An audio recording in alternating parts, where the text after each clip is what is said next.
Hi hello everyone, আজকে আমি বানাচ্ছি ছেলের আবদারে ছেলের পছন্দের চিকেন পপকর্ন। তো এটা বানানোর জন্য প্রথমেই 200 গ্রাম পরিমাণ চিকেনের সলিড পিস নিয়েছি।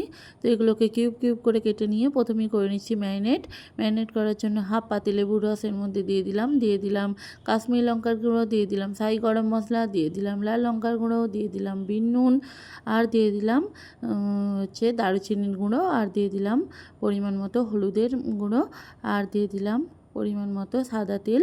একটা ডিম ভেঙে ওর মধ্যে দিয়ে দিলাম, আর দিয়ে দিলাম সাদা লবণ, আর দিয়ে দিলাম সয়া সস।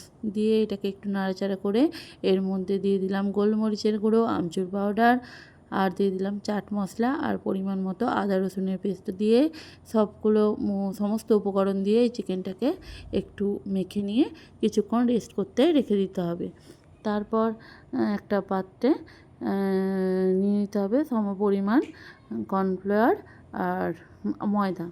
তারপর এর মধ্যে দিয়ে দিতে হবে বিট নুন, আমচুর পাউডার, চাট মশলা, লাল লঙ্কার গুঁড়ো, আর সাদা নুন, আর গরম মশলার গুঁড়ো একটু দিয়ে ভালো করে মেখে নিয়ে এই ময়দার মিশ্রণটাকে রেখে দিতে হবে। তারপর একটা পাত্রে আমচুর পাউডার, আর গোলমরিচের গুঁড়ো, আর চাট মশলা, আর লাল লঙ্কার গুঁড়ো, আর বিন নুন দিয়ে একটা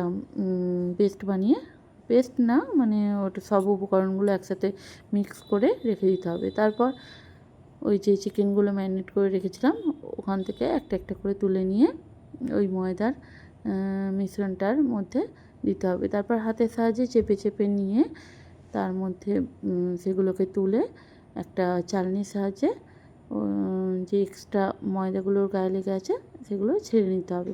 তারপর আইস ওয়াটারে কিছু সেকেন্ডের জন্য একটু ডুবিয়ে নিয়ে আবারও ওই ময়দার মিশ্রণটিতে দিতে হবে চিকেনের কিউবগুলোকে।